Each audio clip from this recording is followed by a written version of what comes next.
तो वो तो एक मेरा क्वेश्चन ये था कि गुरुकुल से तो हम निकल रहे हैं, लेकिन एक सवाल सबसे बड़ी मेन चीज ये उठाई जाती है कि गुरुकुल मतलब हजारों साल पुराना वही वैदिक काल मतलब पाषाण काल, मतलब कि आप तो वही बैलगाड़ियों पे चलने की बात कर रहे हो, आप तो वही बस जो है हाथ से काम करने वाली बात कर रहे हो। आज तो दुनिया रॉकेट और जेट तक पहुंच चुकी है, सुपरसोनिक साइंस तक पहुंच चुकी है, चंद्रमा तक पहुंच चुकी है। तो आप अगर गुरुकुलीय शिक्षा पद्धति की बात करते हो, वैदिक शिक्षा की बात करते हो, वैदिक शिक्षा मतलब पाषाण युग, आप पाषाण युग में जाने की बात करते हो, ना कि फॉरवर्ड जाने की बात करते हो। तो वेद क्या ऐसा ही है कि हमें प्राचीन काल पाषाण काल में वापस ले जाएंगे? पाषाण काल, जो ये एक टर्म्स कॉइन कर रखी है, पाषाण काल, क्योंकि जिस समय पर हमारे यहाँ पर रेशम का व्यापार होता था, उस समय पर जो पाषाण काल कहने वाले लोग बिना वस्त्रों के घुमा करते थे। कुछ हजार साल पहले की तो बात है, जिस समय यहाँ पर ब्रह्मास्त्र जैसे अस्त्र शस्त्र थे, विमानों की चर्चा थी, तो उस समय पर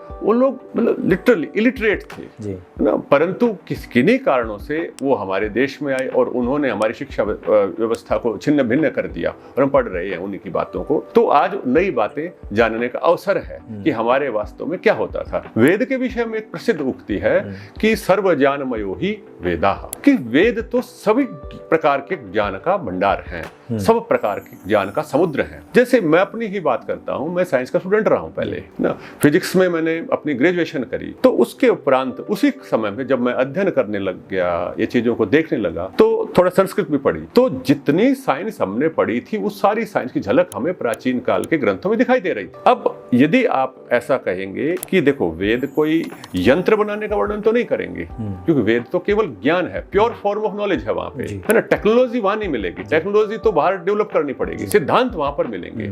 आप सृष्टि के ऐसे ऐसे सिद्धांतों को वेद में से जानेंगे कि जो आज तक अनछुए हैं। कुछ जैसे साइंस आगे डेवलप हो रही है, साइंस जैसे आगे बढ़ रही है, तो उस आधार पर उन शब्दावली को लेकर के सामान्य रूप से विद्वान जो वेदों के हैं वो वैसे चीजें वहां पर देख पाते हैं। परंतु जब शुद्ध भाव से हम वेदों में रिसर्च करने के लिए जाएंगे तो इतनी चीजें मिलेंगी कि जीवन वही चला जाएगा। मैं एक उदाहरण दे करके फिर अपनी बात कहूंगा, एक दृष्टांत दे करके कि देखो, जब थोड़ा सा कहीं पर सोना मिल जाता है तो व्यक्ति उस सोने को लेकर के भाग जाता है, छिप जाता है, परंतु यदि कहीं सोने की खदान मिल जाए तो वो वहीं बस जाता है। तो वेद तो ऐसा सागर है कि हम लोगों के साथ भी ऐसा ही हुआ कि जब जैसे ही इसके अंदर चले हैं तो उधर ही चले गए। मैं आपको एक वाक्य बोलता हूं, डार्क एनर्जी और डार्क मैटर। आज साइंस के लिए जैसे माइकियो काकू वगैरह बोलते हैं कि इन विषयों में दुनिया के अंदर अभी सैकड़ों नोबेल प्राइज छिपे हुए हैं। डार्क एनर्जी और डार्क मैटर, जो ल्यूमिनियस एनर्जी और ल्यूमिनियस मैटर वो केवल 4% है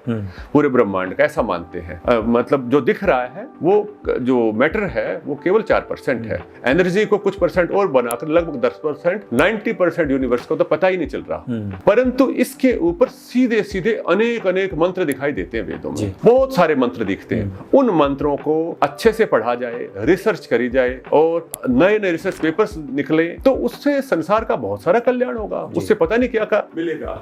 जैसे सूर्य की ओर आज हमारा रॉकेट जा रहा है, आदित्ययान सौरयान जा रहे हैं वहां पर, तो ऐसी बातें चर्चाएं वहां पर बहुत सारी पहले से हो चुकी हैं। और जब हम अगले ग्रंथों के अंदर आएंगे तो आपको जान के आश्चर्य होगा कि विमान शास्त्र जैसे ग्रंथ हमारे यहाँ पर होते थे। महर्षि भारद्वाज की जो संहिता थी उसके केवल मात्र 2 अध्याय ही मिलते हैं, परंतु उन 2 अध्याय जिनको विमान शास्त्र नाम से वो पुस्तक मिलती है, अगर हम उसको देखेंगे, एरोनॉटिक्स वाले लोग भी देखेंगे, तो कोई व्यक्ति ऐसा नहीं है जो ये कहेगा कि उस काल में विमान नहीं होते। उसको देख करके भले ही आप विमान न बना पाओ, परंतु उसके अंदर पढ़ने से ये पता चलता है कि विमान जिसके पास थे, जो विमान के बारे विशेष रूप से जानते थे, उनका ये ग्रंथ है। ऐसे ग्रंथ यहाँ पर मिलते हैं अभी भी, और भी इलेक्ट्रॉनिक्स की बात मिलती है, शिल्प शास्त्र के ग्रंथ मिलते हैं, कितनी तरह की विद्याओं के यहाँ ग्रंथ मिलते हैं। परंतु वर्तमान काल में विडंबना यह है कि पूरी परंपरा ध्वस्त हो चुकी है। पहले जो हमारे गुरुकुल के माध्यम से काम हो रहा है वह यह है, पहला कार्य तो कि हम वेदों तक पहुंचे जी। कि वेदों और वेदों के अंग उनको सिंप्लीफाई करके ऐसी स्थिति में कि नए लोग भी, बड़े लोग भी पढ़ पाए, इस स्तर पर हम वेदों तक पहुंच पाए, वेदों को समझ पाए। जब वहां तक कुछ लोग पहुंचेंगे फिर टेक्नोलॉजी का विस्तार स्वयं होगा, वो नेक्स्ट लेवल है। उसके लिए रिसर्च की जरूरत पड़ेगी, बड़ी बड़ी लैब्स की जरूरत पड़ेगी, बड़ी फंडिंग्स की जरूरत पड़ेगी। वो केवल पेड़ के नीचे नहीं हो सकती, वो चीजें, उसके लिए और अन्य चीजें चाहिए। परंतु आध्यात्मिक दृष्टि से आत्मा के ज्ञान के लिए, आत्मा के स्वरूप के ज्ञान के लिए और अंदर से अवगुणों को हटाने के लिए तो एक पेड़ की छाया भी इस गुरुकुल के लिए पर्याप्त है। इसी प्रकार से गणित की चर्चा करिए, त्रिकोणमिति की चर्चा करिए, भौतिक विज्ञान की, केमिस्ट्री की चर्चा करिए, माने जितने भी विषय हैं, आर्किटेक्चर की चर्चा करिए, सारे के सारे विषय वेद और वेदों की शाखाओं, उपवेदों में प्राप्त होते हैं। पर वो प्राप्त होते हैं, परंतु उन विद्याओं को फिर से प्रकट करने के लिए बहुत भारी संसाधनों की आवश्यकता है और बहुत सारे लोगों के जीवन की आवश्यकता है। ये ऐसा मार्ग नहीं है वर्तमान का कि पढ़ लिया और हो गया, क्योंकि इस प्रकार से नहीं है कि लाखों लोग पढ़ रहे हैं। उसको पढ़ते हुए जो प्रथम स्तर पर लोग आएंगे इसको जानने के लिए, पढ़ने के लिए, वो यह मान के आए कि भाई इस मार्ग के ऊपर कठिनाई है,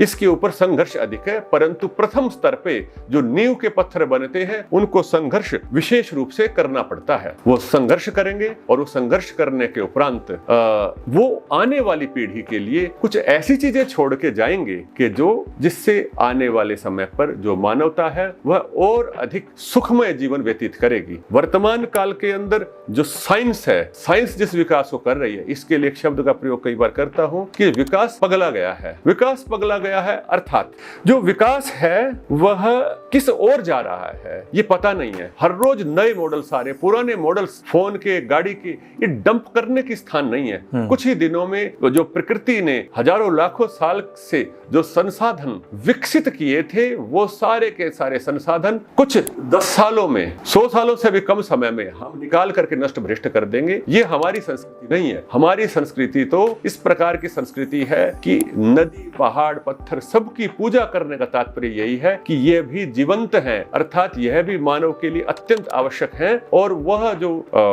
नदी आदि है, वातावरण है, इसकी पूजा हो रही है, पूरे पूरे वायुमंडल की, धरती की पूजा हो रही है कि धरती के अंदर कहीं कोई पोल्यूशन ना हो। हमारी जितनी भी संस्कृति विकसित हुई है, चाहे विमान हो या कहीं भी हो, उस आयुर्वेद को ही देख लीजिए। आयुर्वेद के माध्यम से कोई भी बाई प्रोडक्ट ऐसा नहीं मिलेगा जो पोल्यूशन फैला रहा होगा। ठीक है, तो इस प्रकार से हमारी संस्कृति प्रकृति के साथ में अधिकतम हार्मनी, समन्वय के साथ चलती है, जिससे यह दीर्घ काल तक सस्टेन रहते चल पाती है। तो ऐसी चीजों की ओर हम अपने शोध को हम लेके जाएंगे भविष्य में गुरुकुल के माध्यम से, और अनेक तरह के शोध हम अभी कर भी रहे हैं, प्रारंभ कर दिए हैं बहुत सारे। जैसे जैसे उस स्तर पर विद्यार्थी और संसाधन विकसित होंगे तो अगले स्तर पर भी हम वो सारे शोध कार्य करते हुए जाएंगे। यानी कि प्रकृति जो निर्माण करती है उसमें विनाश नहीं करती है, जबकि हम जिनको आविष्कार कहते हैं, निर्माण कहते हैं और उसका दम्भ भरते हैं या अहंकार करते हैं, उसमें हम विनाश ही विनाश करते हैं। तो ये बहुत अच्छी बात आपने कही। लेकिन